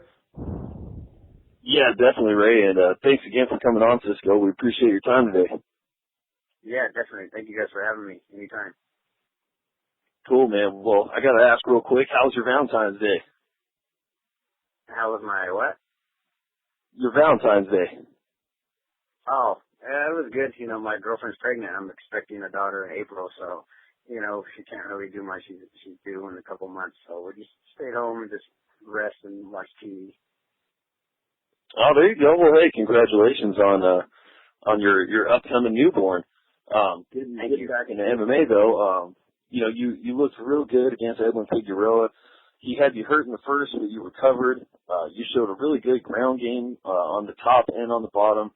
Like you mentioned, you ultimately got that good knockout in the second round. You stopped him with some huge right hands, and you really showed a bit of everything in that fight. It's got to feel good in that respect. Yeah, definitely. You know, people just really never got to see my ground or any takedowns. Most of my fights, I've knocked them out in the first round, or, you know, yeah, and to be able to show a different side of my MMA skills was good. You know, it's a fight. You don't know what's going to happen, and when he caught me and dropped me, you know, it's part of the game. So it's a matter of just, you know, recovering, staying patient and calm, and just getting up and just keep going, and I got the knockout.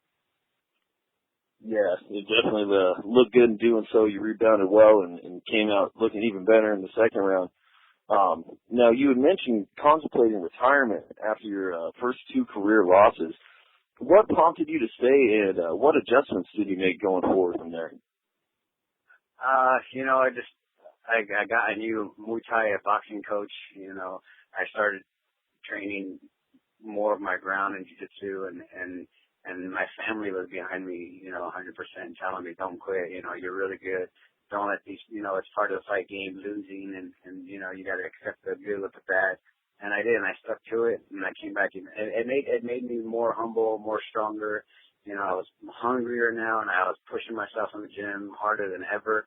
You know, I was 5-0 when I got called to the WEC to fight Eric Koch in a week's notice. So, you know, it took a toll on me, that fight. You know, my mind wasn't really in it. So I had to just refocus and get back in the gym and just stay confident, and that's what I did. Well, it's sure paying off as of the moment. I mean, since those two losses, you're undefeated in your last 5 fights. Before those fights, you won by knockout.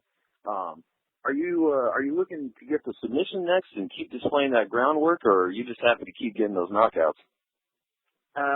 You know, if it happens, I would like to get a submission, but I will always take a knockout before a submission, because people want to see knockouts. You know, submissions are fun, and people like them also, you know, but there's nothing better than someone knocking someone else out, and to be known for that and doing it, you know, 7 out of my 11 fights is huge for me in my career, so I'm just going to keep going. There's why change it up if I can just keep knocking guys out. Yeah, exactly, and that's definitely what the people love seeing. Speaking of things that people love seeing, I'm sure people would love to see this. You had said in a recent interview that you would like to coach the Ultimate Fighter Mexico against Eric Perez. Do you know if TUF Mexico is close to happening? Yeah, it's supposed to. You know, they had the TUF Mexico tryouts.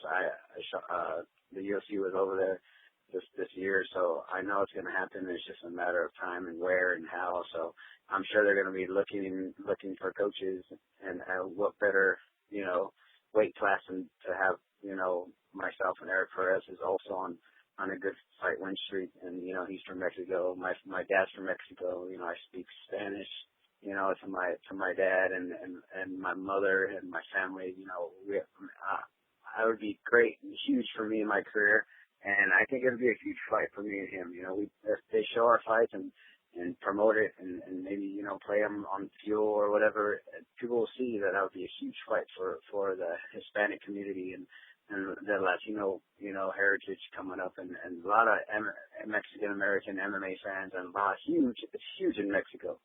You know, so to be a part of that would be huge for me. Yeah, I definitely agree, and hopefully they do start putting some promo packages together and stuff like that, because, you know, I agree with yourself. You know, if they put together some of those fights, play those fights a little more, I mean, there's a lot of stars they can build a lot of the film that they have. Now, I was thinking perhaps Takei Mizugaki, he's coming off a win in off of UFC in Macau, the China event that happened in November. I was thinking that'd be a good fight for you. If the next TUF Mexico and fighting Eric Perez doesn't pan out, is there anyone in particular you would like to take on?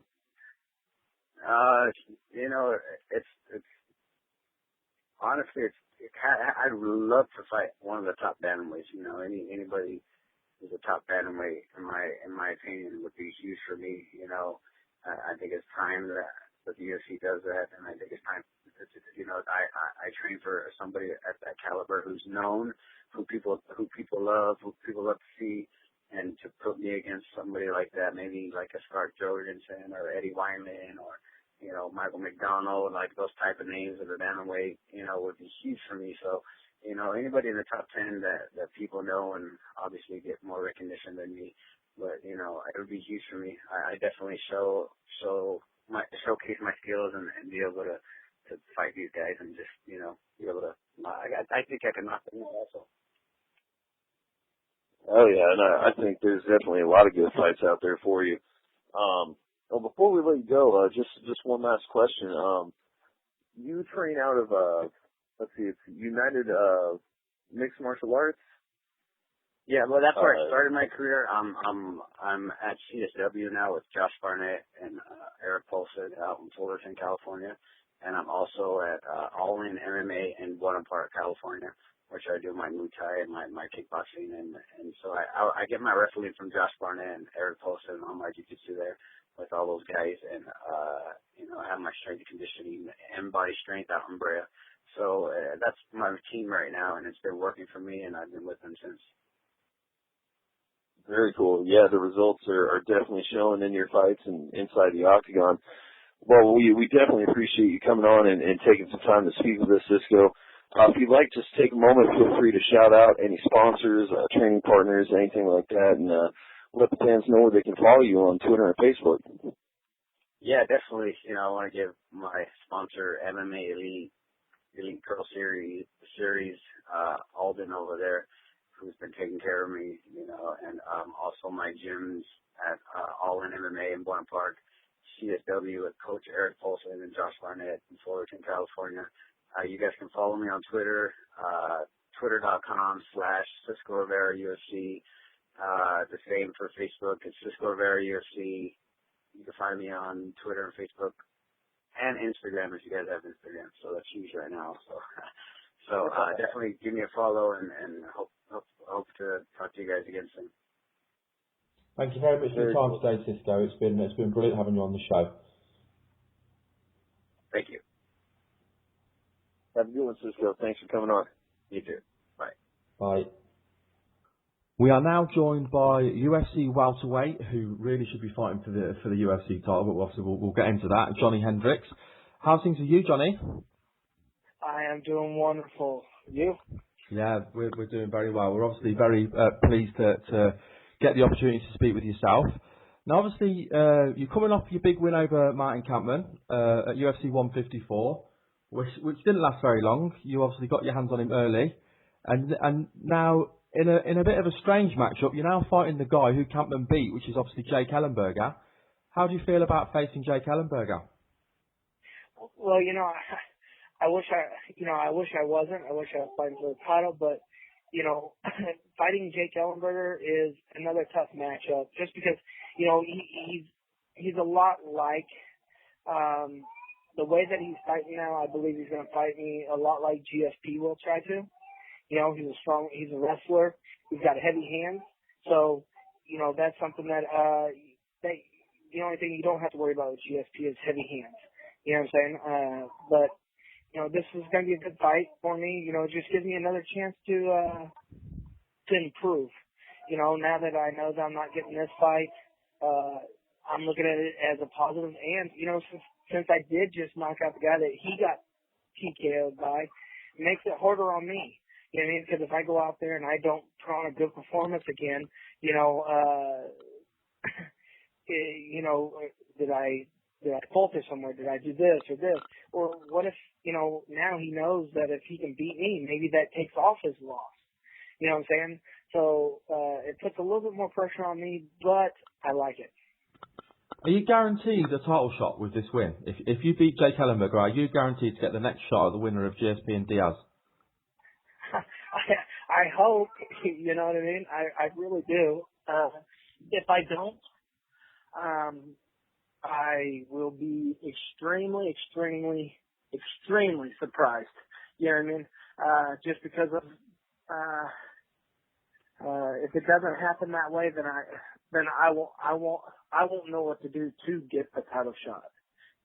You've literally cleaned out the division. I mean, your resume is a list of who's who. I mean, you've not faced anyone outside the top 10, I think, in your last, looking at your list, your last last four opponents have all been top 10 opponents. And obviously 2 of them you've knocked out in under a minute. One of them was under 20 seconds. You know, what do you have to do to get a title shot? Like I said, if that doesn't give me, if I don't get this win, and if I get this win and it doesn't give me a title shot, then man, there's nothing that will give me a title shot. You know what I mean? I might as well just say, all right, if this doesn't give me a title shot, I might as well retire and say it's just not meant to be. You know what I mean? Because of, there you go. The only person that has a better resume than I do at the 170 class, and he has the belt. You know what I mean? And that's what I'm trying to get to. And if he keeps me away from it, I guess I'll just have to fly to Canada and say, hey, can we do it now? Oh God! So are you feeling? Obviously, have you started? You've obviously started your training camp. How's your training going for Jake Ellenberger? How's your camp going? Oh, it's going very well. I got Aaron Simpson out here right now, which is, he's extremely, extremely tough. He's a very good guy. Not only that, but also we got Alan Belcher. He just came in for some reason to come into Dallas, and I'm actually going to get to train with him tonight and tomorrow. So people are starting to fly in, and I'm getting to start training with some very, very good guys, which is exciting for me. You know what I mean? To get to train with Aaron Simpson, who he was, he's another 170 pounder, strong guy. He dropped down from 185. Now, this weekend I get to train with Alan Belcher, and which that's going to be extremely exciting for me because, he is a big 185 pounder, and just to see how I do with those guys, I mean, it's always a thrill. Yeah, I mean, obviously, the better your training partners are, the better you're going to be as well, the better you're going to become. Just to go back a little bit then, obviously, we know what's coming up with you next. I just wanted to get, just to reflect a little bit on your UFC career so far and get some of your views on the fights we've seen. Now, I know you made your UFC debut going back to UFC 101, and you were brought in to face the Ultimate Fighter winner, Amir Sadola. And I think going into that fight, Amir was a favourite going into that fight. Did you feel you were brought in to lose that fight, and obviously you caused the upset, or did you feel that was a pretty even match going in? Well, I think that they did bring me in because, he beat C.B. Dalloway, which is another strong wrestler. Nobody knew I had heavy hands, and I think that they thought that I was going to try to go in there and wrestle him down. You know what I mean? And he might submit me. That's what I thought. And that was my whole campaign, is they did bring in the wrong guy to face him. You know what I mean?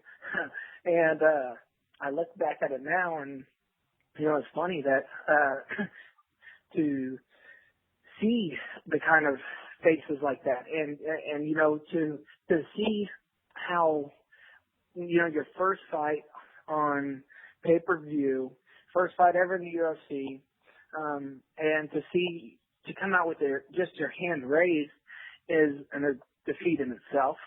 You know what I'm saying? Yeah. And then just to know that I knocked somebody out, that really boosted my confidence because I didn't think I belonged there. I thought that I would need more fights to be at the UFC. I was thinking my goal was to get to 10-0 and then jump into the UFC. Certain things happened. And one thing I can say is I'm very blessed, and I thank God for it, is that when big opportunities came my way, I was able to rise above. You know what I mean? I was able to get my hand raised, and it showed a couple of times in my career whenever that happened. So that was sort of the kickstart of, me being able to stay in the UFC. Yeah, I mean, you talk about some of of the more difficult fights. You've obviously had a couple of really, really close fights that have gone split decision, obviously against two of the top guys in the division. With your UFC fights so far, which one for you has been your toughest opponent? Well, there's been a couple. There's been more than just two. I know for one, TJ Grant, he was a very tough, difficult fighter to fight against. You also got Mike Pierce, which, we were worried about that fight because we were like, man, he's probably one of the toughest underrated fighters out there. You know what I'm saying? Yeah. And so we're like, oh crap. We trained very hard for that one. And also, going into a 3-round decision, also Josh Koscheck. We knew that him switching to a new gym, also wanting to, make his title run again. I knew that we were going to get the best Josh Koscheck out there. And, that was a very, and those are the kinds that you learn so much from, though. You know what I mean? Like those kind of fights. Those grinders. You don't learn a lot in a minute. You don't learn a lot if you knock the guy out in the first round or even the third round sometimes. You know what I mean? Sometimes you can overlook that. But whenever you get in those grinding matches, you sit there and you go, well, what kept it? What made it a split decision? And you sit there and you start dissecting your game. Well, you watch the video and you go, what made it a 3-round decision or a split decision? And you start watching and you're like, oh man, what if I'd have done this? Would that have changed? Would I have done this? That would change. So then I say, okay, this is what we're going to start working on. You know what I mean? Yeah. And, just slowly develop that game to where you feel comfortable no matter what happens.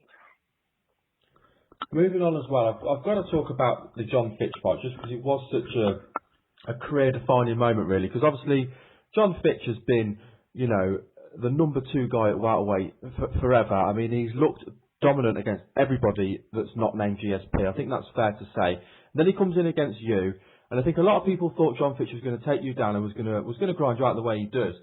Did you even expect to finish the fight the way you did in that kind of fashion? I knew that I could knock him out. You know what I mean? I knew that I had the power to do that. But what I didn't expect is it to be that quick. You know what I mean? There's a couple of things that John Fitch did that we sort of picked up on. We're like, oh man, I wonder if we could capitalize on these certain situations. And, well, I also knew that he was going to come out and try to establish throw his hands a couple times, and what he does is he throws his hands, and depending how you move, if he goes for a shot or not, right? And if he don't move the way that he wants you to, he'll back up. And whenever he backs up, he'll sit there and he'll bounce, and if you watch it, he'll do it a couple times. Not too many people back away the way that he should, but they'll back away and they'll bounce. And he'll back up, he'll bounce for a couple seconds, and he'll wait for you to close the gap. As soon as you close the gap, that's when he's going to attack again. So what I figured is, I was like, all right, well, we know this, so how can we capitalize on that? So as soon as I felt him back up, I knew that I could close the distance very quickly. And so what I was going to do is, I was going to throw that punch just to get to his legs, because I wanted to show my wrestling off against John Fitch. So what happened was, whenever that punch landed, it sort of landed more firmly than I thought it would. And whenever he went down, that's whenever I was like, oh crap, I got to finish him. That's brilliant. Well, I know my co-host Patrick needs to jump in, and he obviously got some questions for you. But before I pass you over, I'm just going to ask you one more question. You've obviously had some already career-defining moments, and we know there's going to be more from you in the future. Can you pick one moment so far in the UFC that is your favourite moment? Man, you know what? and this may sound weird, is one of my favorite moments in the UFC was doing the press conference, or not the press conference, but the Q&A. You know what I mean? It wasn't very big. There was only probably 100, 200 people there. But that was my favorite moment in UFC. I don't want to pick a fighting moment yet because I do that whenever I quit. You know, like in wrestling, whenever I wrestled, I did not pick. They're like, everybody asked me that, what's your favorite moment? I never had one until I retired. And as soon as I retired, I was like, okay, well, this felt, I like this, so that's the same way I want to do this. Is, man, I don't want to think about the past yet. I want to keep moving to the future. And really, hopefully, one day I will have that perfect fight. You know what I'm saying? Yeah. Just right now, I know that if I get caught up in the past too much, all hope stops. You know what I mean? You stop moving forward, you stop that. So right now, it's just like, hey, enjoy every moment. Absolutely. Well, I know my co-host is eager to jump in. Are you good to go, Patrick? Yeah, I'm ready to go, Ray. And Johnny, thanks again for coming on. We really appreciate your time today. Hey, thank you, man. Yeah, absolutely. So just real quick, yesterday was Valentine's Day. You do anything special for the missus or the girls? Yeah, I got my wife a $500 gift card at her salon and a massage place. So she's like this weekend or Monday, she's gonna go get a massage and get her hair done. It's like, very I don't cool. know what it's called, but that's what I did with them. My wife ordered my daughter some dresses, and so that's sort of our Valentine's Day. Very nice. You know, I want to go back in the past just a little bit. Your fight with Alexei Sergikov in the WEC, that was the last welterweight fight in WEC history. How nice is it to have that piece of history? And back then, did you imagine that you'd be where you are now in MMA? No. Whenever I fought him, I had no idea. You know what I mean? I thought that it might be a fight for the UFC contract, right? But I did not expect it to end that way. You know what I mean? And whenever I fought him, that was sort of my first really, really, really big test. You know, he's a big guy. He's fought a lot of fights, and I knew that I had to go out there and do the best I could. Yeah, definitely. I remember that was, I think, your fifth pro fight, the one fight of the night, I believe, for the WEC, was the final WEC welterweight fight. You know, and speaking about that, your third fight was for the XFL on HDNet, and then your fourth and fifth fights were in the WEC on Versus. Did that early TV exposure so early in your career, did that help in your transition to UFC at all? What it helped me with is I knew WEC was tough. You know what I mean? That's like sort of the gateway to the UFC, you know? Right. And I knew that if I could do good there, I was ready for the next step. So whenever I only had 2 fights, I was wishing, again, I thought I'd have more there, but, certain circumstances shut it short. But I knew after the Alex Sergikov fight, I was ready to make the next jump, and the next jump was to start fighting, into the UFC. And whenever you sit there and you fight these guys, every fight's tough, but, what it does is the more you get in there, the less nervous you get, the more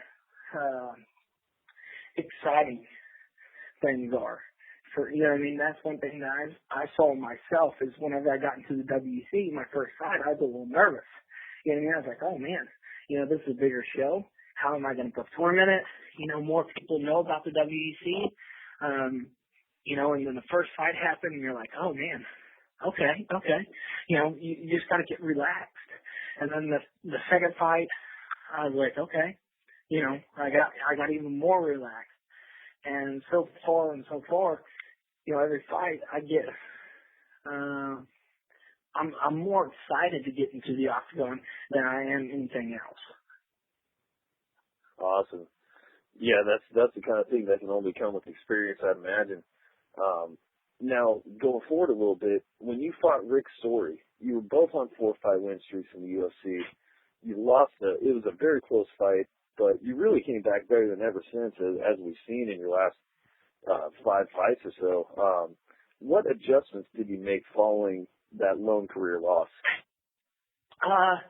A lot. A lot.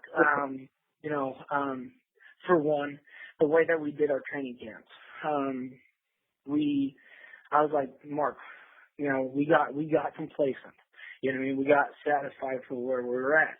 So we intensified all of our training camps. That's one thing. Another thing is we started using Oklahoma State more. You know what I mean? The wrestling program there. We really pushed that a lot harder. And then not only that, but also bringing out partners. That was another big thing we made an adjustment to. And also, we worried so much what Rick Story was going to do. You know what I mean? We knew how he was going to fight. We knew it to a T. And what we did is we game planned the way that I fought that fight. That was our game plan to a T. You know what I mean? Let him try to throw his punches to the cage, block, get off the cage, throw a punch. You know what I mean? Don't let him just sit there and constantly bully you to the cage. Well, that's what happened.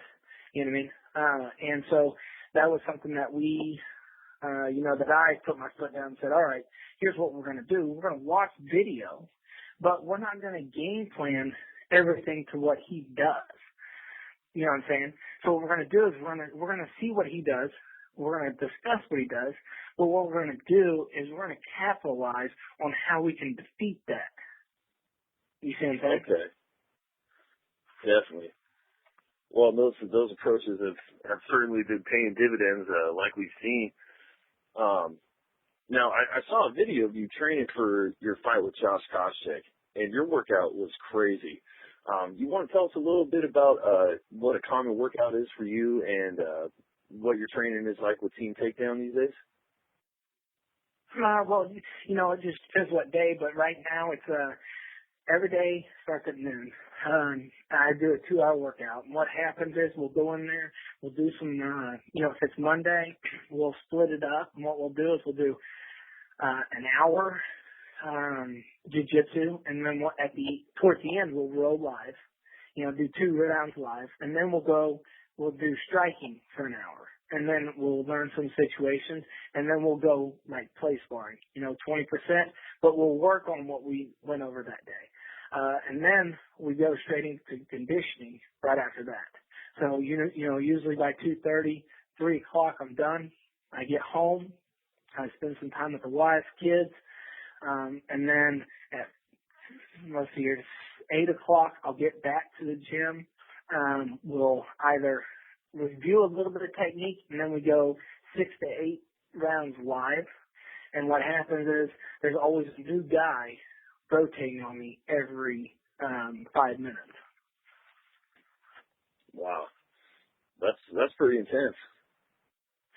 Well, they sort of have to be now. You know what I mean? The more that I think about it and the more time I'm getting into this is that my goal is to be doing a 25-minute round. You know what I mean? Fight. And that's what I'm training to right now. And so every camp I'm training like I'm fighting for a 5-round fight. And what happens is, in the last 2 fights, I've learned what we should do and what we shouldn't do, you know what I mean, before I even had the 5-minute or 5-round fight, So it's actually been a blessing to intensify everything a little bit more.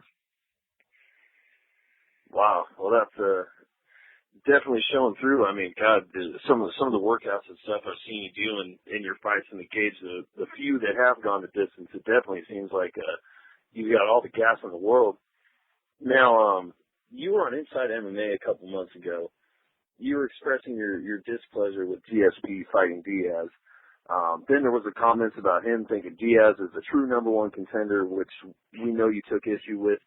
Are you using all that as extra motivation when you take on Jake Ellenberger in March? Oh yeah. You know, that's GSP did the worst thing he could do. He lit a fire under me that he's not going to be able to put out. You know what I mean?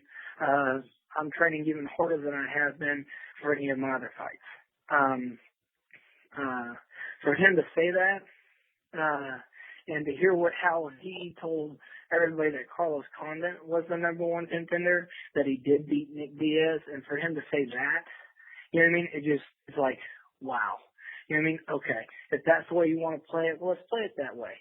You know what I mean? I'll go out there, good Lord willing, I'll prove that I am still the number one contender, and I'm going to do everything I can to take that belt from him. Well, I know we're all hoping that you get into a position to get that fight. You got to get through Jake Ellenberger first, though. As we all know, that's at UFC 158. You mentioned earlier, Jake, he's a strong welterweight, good wrestling, big power in the hands, much like yourself. Where do you see yourself holding the advantage in this fight? You know, I believe everywhere. You know what I mean? That's just the way that I like to think. I believe that my striking is better than his. You know what I mean?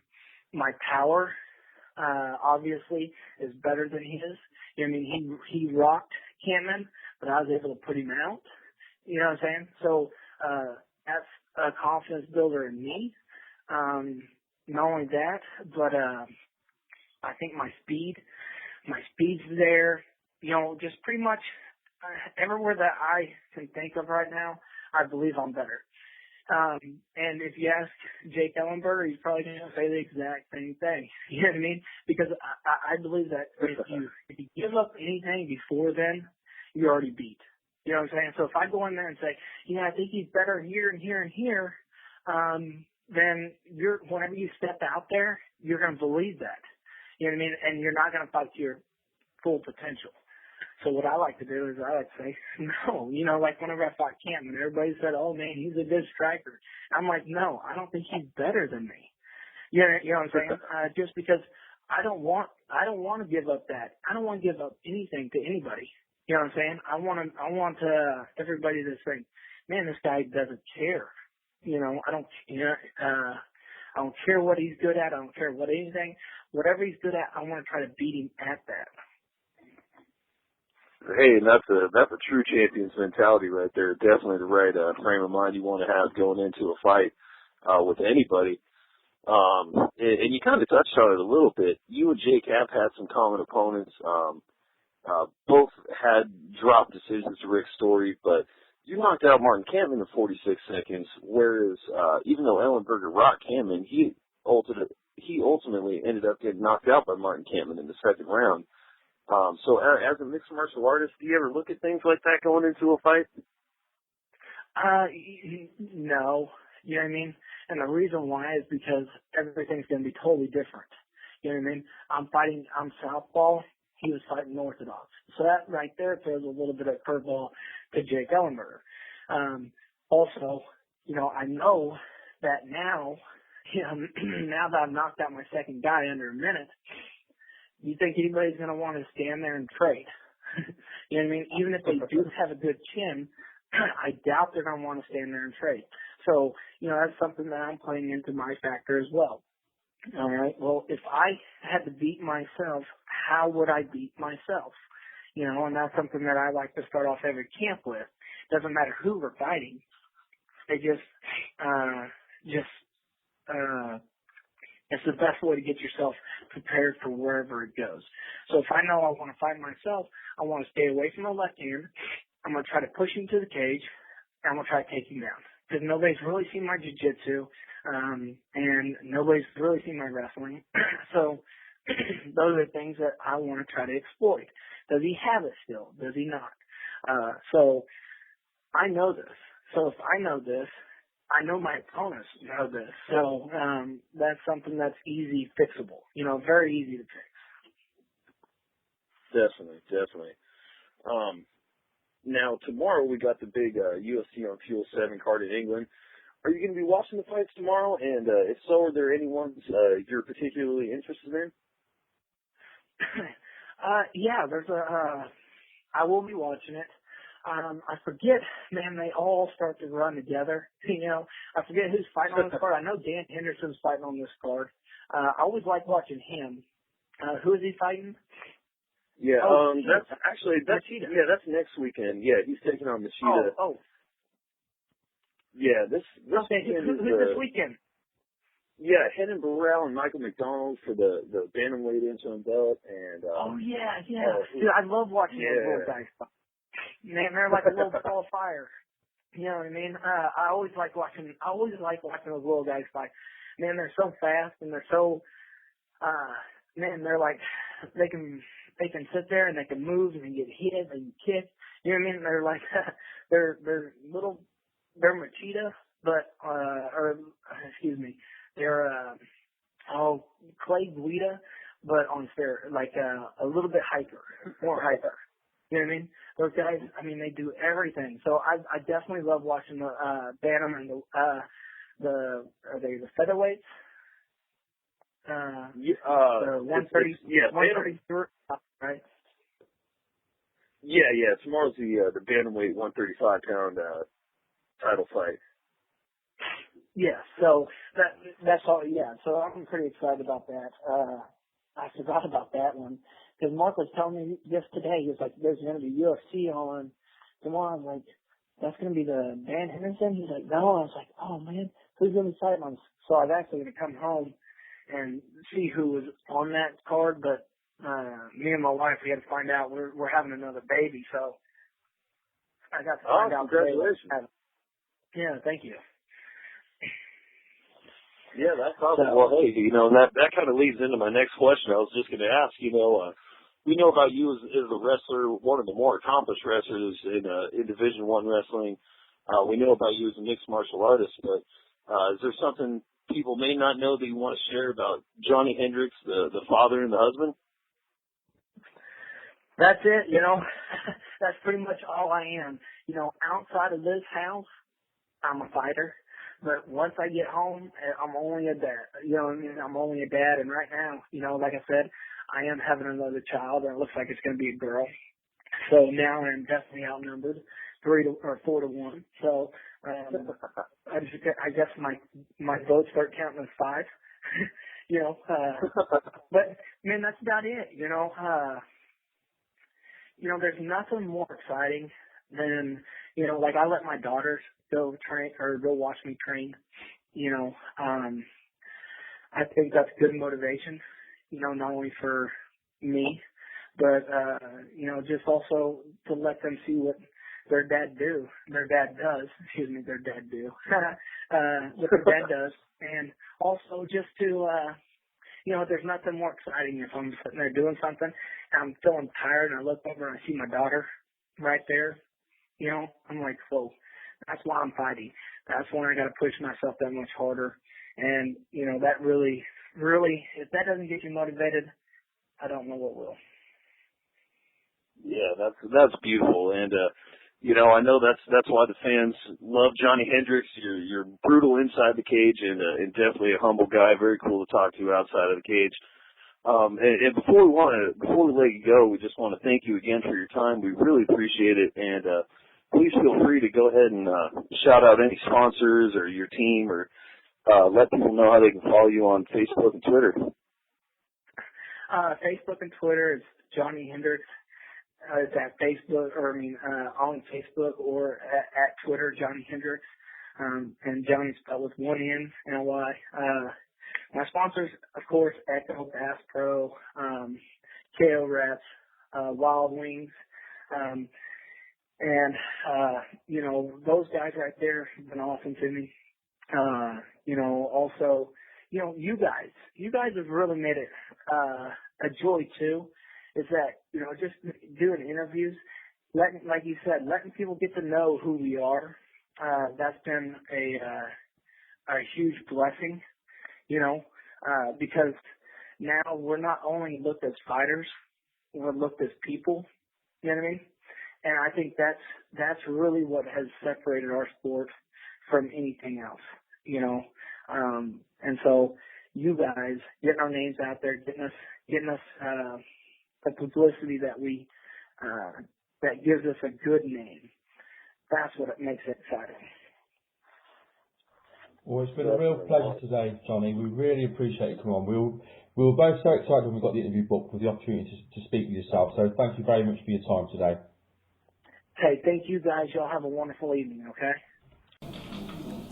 My question is for Dana White. Just a quick question with regards to, obviously, we've got current season of the Ultimate Fight going on. I would like to see a second series of tough smashes, and who better to coach after tonight than Jimmy Manoa and James Kahuna? I would like to see that too. I'm with you 100%, and I was telling the people yesterday that I was talking to, it's the craziest season of the Ultimate Fight that we've ever had. We highly underestimated the rivalry between the UK and Australia, but we will do it again, and I look forward to doing it again. I've been telling everybody since I've been here for the last week, we're getting our television deal buttoned up over here real soon, so it's coming. Thank you. Thank you. Okay, that was this week's show. I hope you enjoyed this week's show. Like I said, we had some brilliant guests. We had some really good interviews. Very pleased to get some interviews we got this week. I don't know who we've got lined up for next week, but I'm sure we'll get some more fantastic guests. So, as always, thank you for listening, and make sure you listen again to next week's show.